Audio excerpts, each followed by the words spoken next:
Hi, everybody. Dr. Belding here in another segment in our series of interviewing teachers and just hearing from them and their experiences and why they're in education. So we have a great teacher here that I'm super excited for you to get to know, and that's Mrs. Michael. Hi, Mrs. Michael. How are you? Hi, good. Great, great. Well, why don't you just talk to us a little bit about your background and what your path was to become a teacher? Okay, well, I have been in education for 10 years now. I taught in Denton for 5 years, and then this will be my fifth year, so in Aubrey, so for 5 years in Aubrey. And to start, when I got out of college, I was in retail. So I was a retail manager, area manager, district manager, and my bachelor's was in sociology. And after a few years, I realized that, it just didn't fulfill what I needed or what I wanted to do. So I went back and got my master's in the art of teaching. So it's the MAP program at Texas Women's University. Great. And then with an emphasis in mathematics. So my, all of my certifications were in math. And then started teaching. During that process, I subbed a lot. So, I knew it was what I wanted to do and got a lot of experience doing that. And then a few years after, I got another master's in educational leadership. And then that, has led me to now. Awesome. Awesome. So, I mean, you started in retail and then you came over in education. So what was some of the driving force behind you deciding you wanted to enter the classroom and be a teacher? And I actually really liked retail. I was in clothing and shoes, and I love clothing and shoes. But I, every day I really enjoyed what I did. I was motivated. I worked hard, and I just realized, like, at the end of the day, it wasn't a fit for me. I wasn't happy going home. I wasn't excited every day to go into work.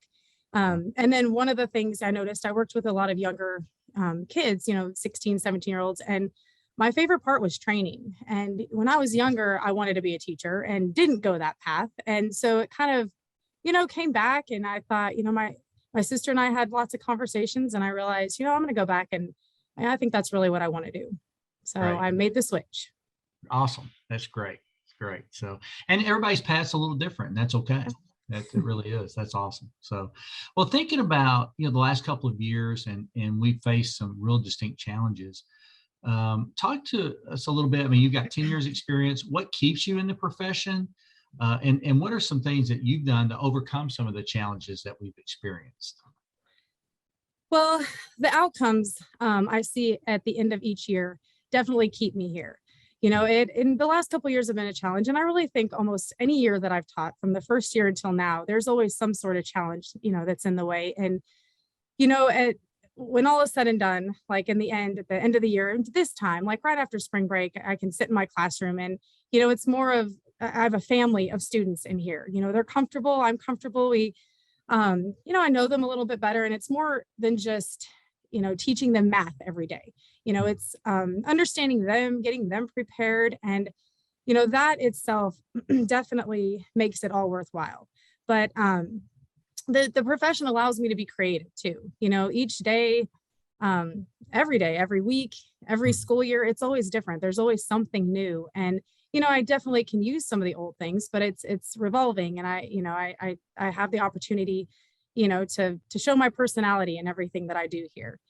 And the relationships and the bonds, I mean, like I said, not only with students, but the people that I work with, the parents, the community members, all of that definitely, helps, especially in challenging years. It's everybody kind of steps up, does their part, and it makes you, it just makes me know that I'm right where I'm supposed to be, doing exactly what I'm supposed to do. And, as you said, it is a challenge, but in the end, it is an extremely rewarding challenge. Gotcha. And the classroom part of what you do in math is obviously core of the mission, and you do a fantastic job with that. You also sponsor a lot of different other activities and organizations. You want to just touch on that a little bit, because that gives you a lot this of year. variety, right? Yes, this year's been a busy one. Yes. I've loved every minute of it, though. It's great. I am the cheer sponsor here at Aubrey High School, so I stay very busy with that. That's been, it was an unexpected path that I took, but each year it's great. It challenges me, every day. The individuals, the girls that I work with are amazing. And, we get to do, like I said, it allows me to show a little bit of a different side of me than just in the math classroom, the spirit days and the school spirit, things like that, that I just get to bring out and make it, even a more impactful school year each year for the students. And then Beta, so the National Beta Club, I'm a sponsor in that. And that's great. Again, you get to see a different side of the students, and the competitions, just to see them flourish is awesome. I mean, each year I think, okay, we got to do more next year. And it's really great to see them doing something that they're great at and enjoying it. And then the, relationships that I built with parents through that as well. Mm-hmm. And then this year, Student Council, I've helped sponsor that. And so that again has been a little different. I really enjoy that. I enjoy it more than, at the beginning of the year. I was a little skeptic, but I've realized like that, the leadership aspect of it, I really like the, figuring out, different service projects that we can do. And then again, seeing the kids being able to go out and help others within our own community, and even at our own, different schools like Early Bird, and Fuller, doing different things at those campuses have been really nice. And for the kids to get to interact with different, age groups and different groups has been awesome. That's great. That's awesome. Well, being a math teacher, you could probably have your choice of where you teach. So just talk to us a little bit about what keeps you in Aubrey ISD. Well, I feel like it's a special place. I did work in Denton and I loved it there, but Aubrey's a little smaller, and it's a family. It's, the people that I work with, the people in the community, the students, everything. Like I said, every day is a different day. And, I have my bad days and good, and I can come here and enjoy it.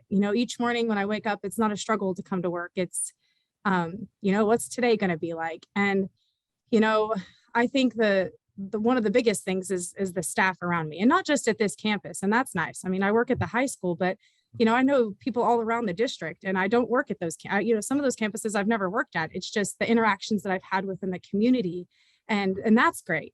It just, you feel valued, and the people around me in Aubrey make sure that I know I'm valued. And I think that is, definitely, it keeps me here for sure. And I love it. It just adds to what I love about the profession. Great. And I'm supported. Great. And that being valued is so crucial, right? I mean, that's a great point. So, well, and thinking about, the challenges we've experienced, and you found ways to overcome those and help kids be successful. What advice would you have, either, experienced teachers that are going through this era, or people that are about to enter the teaching profession or thinking about entering the teaching profession? Well, to be flexible. I think we all have this perfect idea of what a classroom is going to look like, how our class is going to act, and the lessons that we're going to give, and how we're going to do our lesson plans. And, like realistically, it's different every year, and it may not be exactly what we expected it to be, but if we're flexible, or you're flexible, then it could be better. And that it's okay to wave a little bit away from what you thought it was going to be, or what you think, it should be, based on what, others have said, or what you've learned. And, don't be afraid to ask, reach out to others that not only at your campus, but other campuses, see what they're doing, and share ideas and take some ideas. It's definitely, there's lots of people that I've watched and I've loved what they've done, and I've changed it up a little bit and made it my own. Right. And then lastly, I'd say get engaged, like be engaged. So not just, in your classroom, but within the community and within the halls of your building, and even other buildings. I think when you go to student, events, games, and see them outside of the classroom, I think that helps build bonds, and it lets you see the student in a different way. And then same thing, with the people down your halls, build relationships, and help sponsor a club, or tag along for one, and see what it's like. Because I think that sometimes I've noticed that really, when I get into the same routine over and over, it really breaks it up a little bit, and reminds me again of why I'm here, and what our end goal is. Gotcha. Perfect. That's great advice. So, well, thank you for giving us a little bit of time and pulling back the curtain a little bit on what makes you successful, and why teaching and being an educator is such a rewarding career path for people, and then giving some of that great advice. So appreciate you very, very much.